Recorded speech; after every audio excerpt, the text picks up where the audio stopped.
Hello everyone, welcome back to my YouTube channel.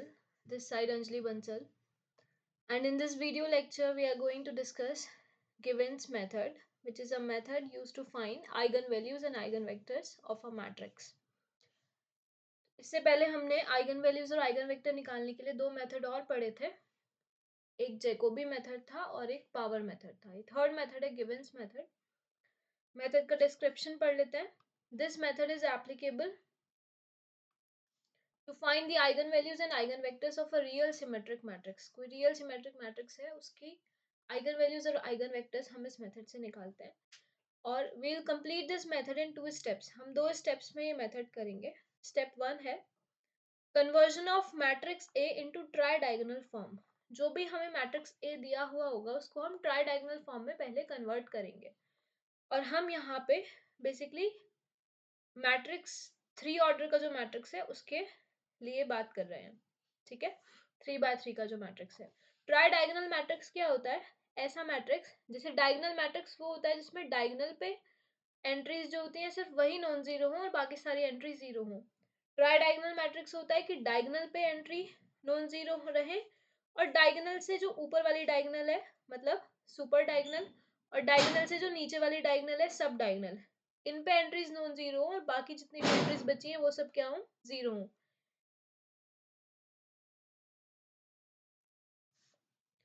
ठीक है, ये ट्राई डायगोनल मैट्रिक्स होता है. मतलब डायगोनल, डायगोनल से ऊपर वाली डायगोनल और डायगोनल से नीचे वाली डायगोनल, सिर्फ यहीं पे नॉन जीरो एंट्री हो, बाकी सारी प्लेस पे जीरो एंट्रीज हो, तो उसको ट्राई डायगोनल फॉर्म कहते हैं. तो हम सबसे पहले अपने मैट्रिक्स ए को ट्राई डायगोनल मैट्रिक्स में कन्वर्ट करेंगे. वो कैसे करना है? हमें एक ऑर्थोगोनल मैट्रिक्स पी कंसिडर करना है. ऑर्थोगोनल मैट्रिक्स वो होता है जिस मैट्रिक्स के ट्रांसपोज की उसी से मल्टीप्लाई करें तो आइडेंटिटी आ जाए. तो हमें हमेशा यही ऑर्थोगोनल मैट्रिक्स कंसिडर करना है. 1 0 0 0 cos theta minus sine theta 0 sin theta cos theta. जो थीटा निकलेगा we will calculate theta by the formula tan theta is equal to a13 upon a12. ये a13 और a12 एंट्री हम matrix A से लेंगे.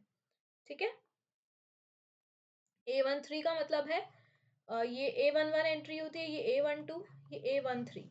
तो फर्स्ट रो में जो थर्ड एंट्री है वो a13 अपॉन a12 जो सेकेंड एंट्री है.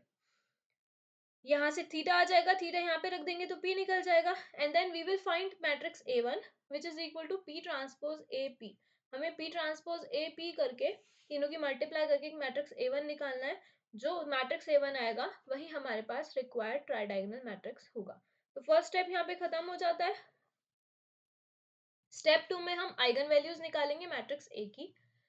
So here we will find the eigenvalues of matrix A1 by putting A1 minus lambda I determinant is equal to 0. मतलब हमें A1 की जो आइगन वैल्यूज निकालेंगे वही A की आइगन वैल्यूज होंगी और A1 जो मैट्रिक्स है वो ट्राई डायगोनल फॉर्म में है. तो हम A1 की आइगन वैल्यूज निकालेंगे. A1 की आइगन वैल्यूज हमने लैम्डा लेट कर रखी है कि अगर लैम्डा आइगन वैल्यू है तो हमें क्या करना है?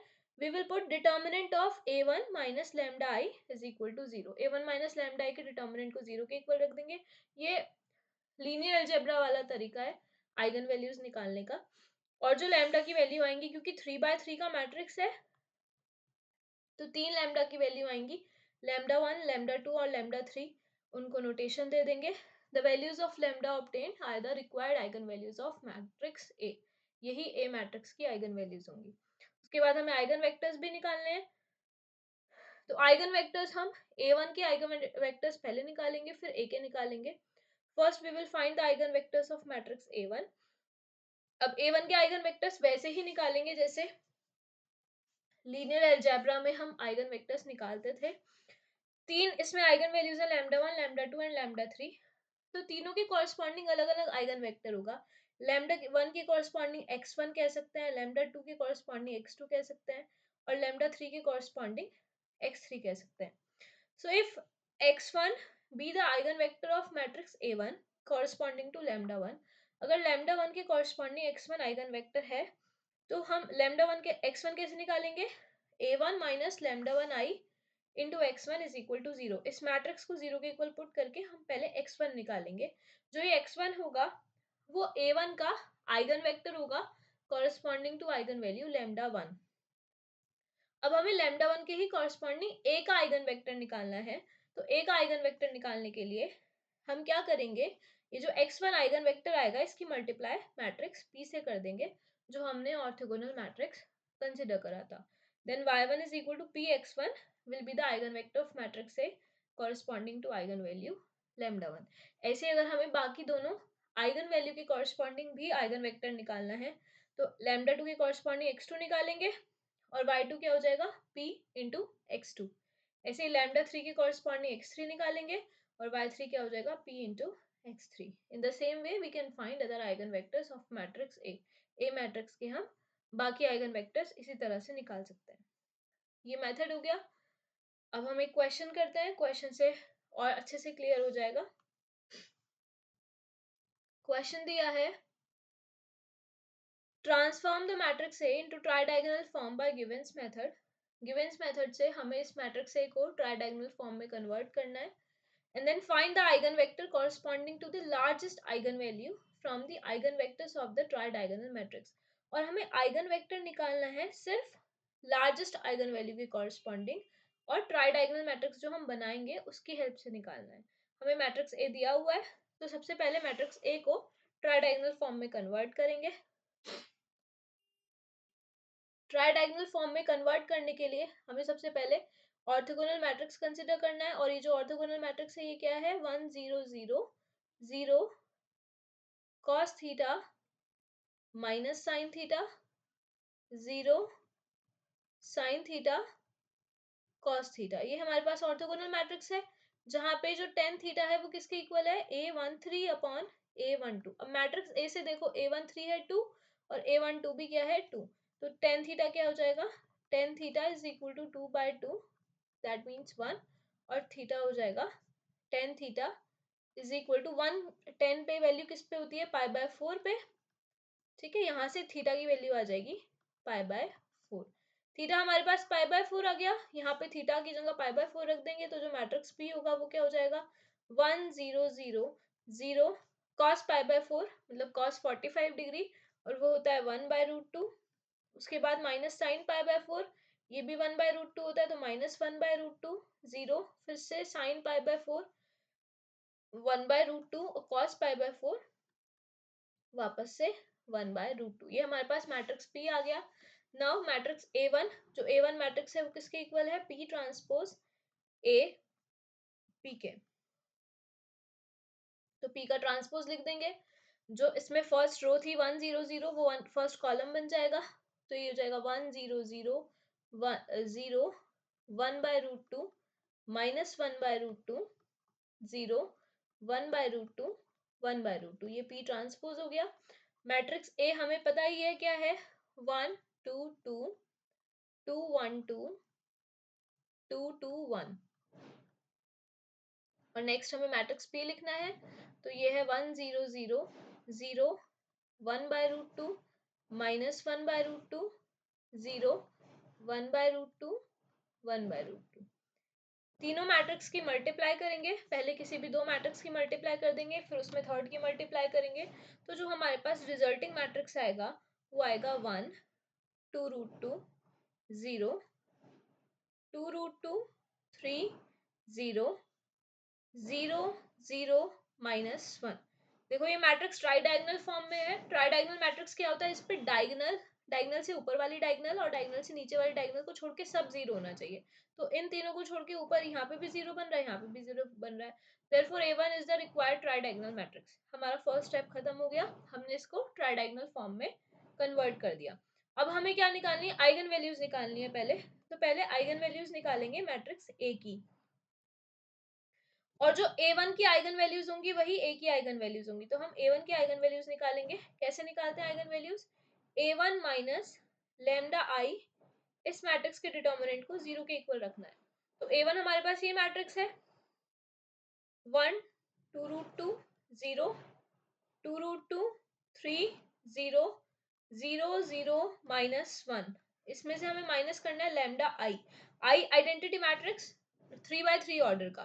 तो ये हो जाएगा लैम्डा 0 0 0 लैम्डा 0 0 0 लैम्डा और इस पूरे के डिटर्मिनेंट को हमें 0 के इक्वल रखना है. तो इस मैट्रिक्स में से इस मैट्रिक्स को माइनस करेंगे तो कॉरस्पॉन्डिंग एंट्रीज सब्ट्रैक्ट हो जाएंगी और ये हमारे पास जो डिटर्मिनेंट आ जाएगा वो हो जाएगा 1 माइनस लैम्डा। देखो यहाँ से माइनस करेंगे 1 माइनस लैम्डा, √2 में से 0 माइनस करेंगे तो √2 ही रहेगा, 0 में से 0 माइनस करेंगे तो 0 रहेगा। तो ये हो जाएगा 2√2 0, फिर से 2√2 3 माइनस लैम्डा 0, और ये 0 0 -1 माइनस लैम्डा, और इसके डिटर्मिनेंट को हमें 0 के इक्वल रखना है। डिटर्मिनेंट हम निकालना सबको आता है, हम इसको थर्ड रो के अलोंग एक्सपेंड कर देंगे। तो थर्ड रो के अलोंग जब हम एक्सपेंड करेंगे तो ये जाएगा -1 minus lambda into determinant of 1 minus lambda 2√2 2√2 3 minus lambda is equal to 0। और ये 2/2 का डिटर्मिनेंट है, इसको सॉल्व करेंगे तो ये हो जाएगा 1 minus lambda into 3 minus lambda minus 2√2 की 2√2 से मल्टीप्लाई करेंगे तो आ जाएगा 8 इज इक्वल टू 0। फर्दर इसको सॉल्व करेंगे, -1 माइनस लैम्डा, अंदर ये जो इक्वेशन बनेगी इन सबको मल्टीप्लाई करके ये हमारे पास इक्वेशन आ जाएगी lambda square -4 lambda -5 is equal to 0। या फिर इसको लिख सकते हैं -1 माइनस लैम्डा, इसको हम फैक्टराइजेशन करेंगे, फैक्टराइजेशन करके इसके दो फैक्टर्स बन जाएंगे, एक आ जाएगा लैम्डा -5 और एक आ जाएगा लैम्डा +1 इज इक्वल टू 0। तीनों वैल्यूज को अलग अलग 0 के पुट करेंगे तो एक लैम्डा की वैल्यू -1 आएगी, दूसरी लैम्डा की वैल्यू 5 आएगी और तीसरी लैम्डा की वैल्यू वापस से -1 आएगी। तो यही हमारी तीन आइगन वैल्यूज है। Therefore eigen values are, eigen values क्या हो गई, -1 -1 5। क्वेश्चन में लिखा था कि हमें आइगन वेक्टर निकालना है corresponding to largest eigen value, सिर्फ लार्जेस्ट आइगन वैल्यू के कॉरस्पॉन्डिंग हमें आइगन वेक्टर निकालना है। तो आइगन वैल्यूज तो हम सारी निकाल चुके हैं, इसमें लार्जेस्ट कौन सी है, 5 है। तो largest eigen value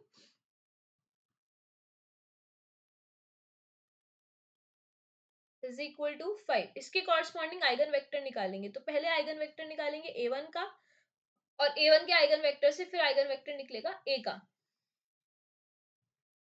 eigen vector of a1 कैसे निकलेगा, लेट आइगन वेक्टर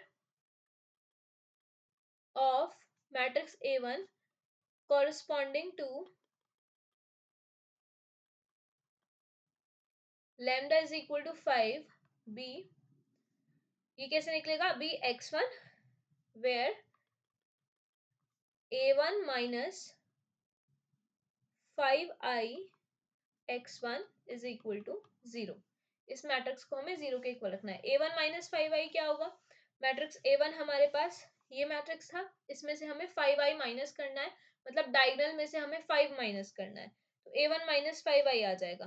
पहले मैट्रिक्स A1 लिख लेते हैं। A1 हमारे पास है 1 2√2 0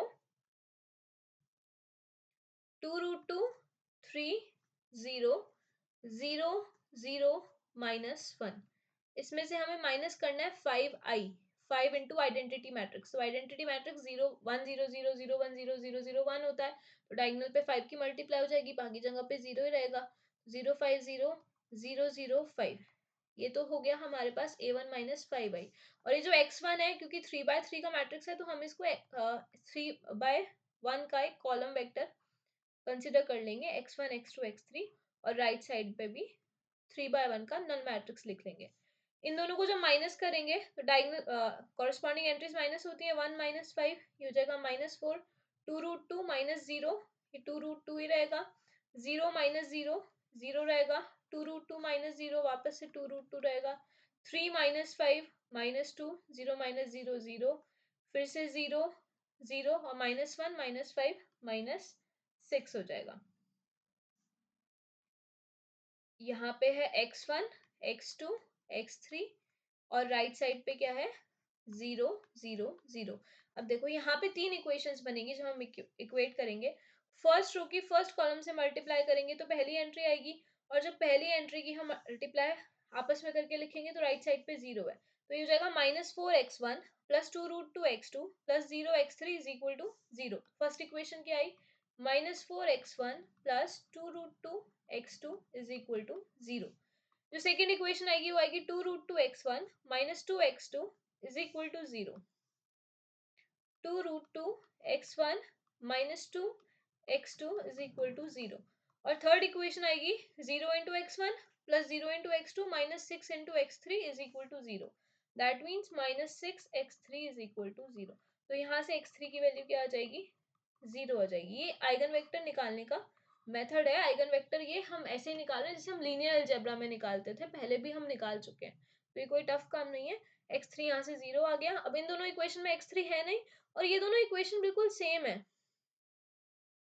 देखो फर्स्ट इक्वेशन से अगर हम x1 को दूसरी तरफ लेके जाते हैं तो ये हो जाएगा 2√2 x2 is equal to 4x1। Cancel करेंगे, अगर 2 से हम 4 को कैंसिल करते हैं तो क्या बचेगा, या फिर हम दोनों साइड, नहीं ठीक है, 2√2 x2 is equal to 4x1।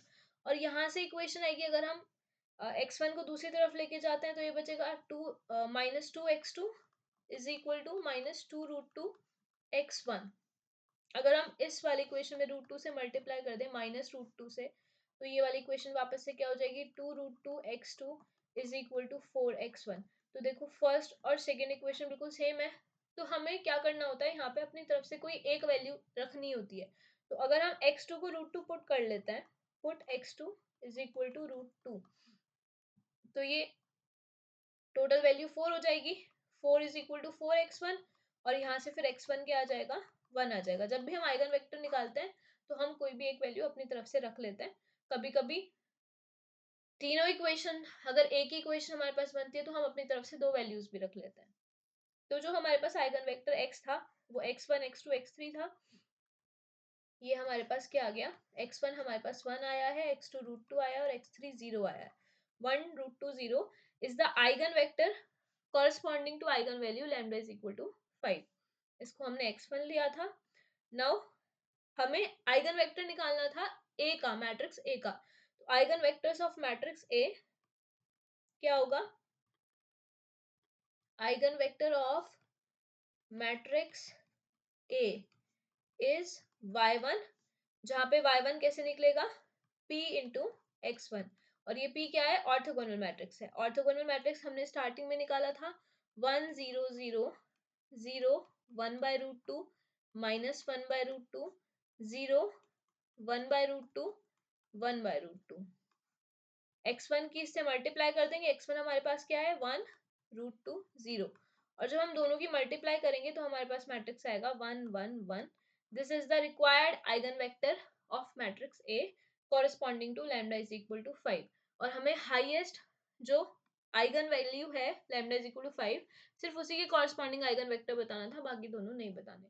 तो ये क्वेश्चन यहाँ पे खत्म हो जाता है। अगर बाकी दोनों के कॉरेस्पॉन्डिंग भी पूछेंगे तो पहले हम दोनों की कॉरेस्पॉन्डिंग x2 और x3 निकालेंगे। इसी तरह से a1 माइनस लैम्डा आई, लैम्डा की जगह हमने 5 रखा है, दो आइगन वैल्यू हमारे पास -1 है, तो यहाँ पे लैम्डा की जगह -1 आई x2 इज इक्वल टू 0। इस तरह से बाकी दोनों आइगन वेक्टर भी निकल जाएंगे। आई होप ये मेथड क्लियर होगा। एक प्रैक्टिस क्वेश्चन है, गिवेंस मेथड से हमें इस मैट्रिक्स को ट्राइडायगोनल फॉर्म में कन्वर्ट करना है। तो ट्राइडायगोनल फॉर्म में कन्वर्ट करना तो बहुत ही ईजी है। मैट्रिक्स हमें दिया हुआ है, मैट्रिक्स P निकालेंगे, और P निकालने के बाद मैट्रिक्स A1 निकाल देंगे, which is P transpose AP। और जो P ट्रांसपोज AP करके मैट्रिक्स आता है, ये ट्राइडायगोनल मैट्रिक्स ही आता है। ठीक है, इस क्वेश्चन को कंप्लीट करना। आई होप मेथड क्लियर होगा। कोई डाउट हो तो पूछ लेना। Thanks for watching. Thank you.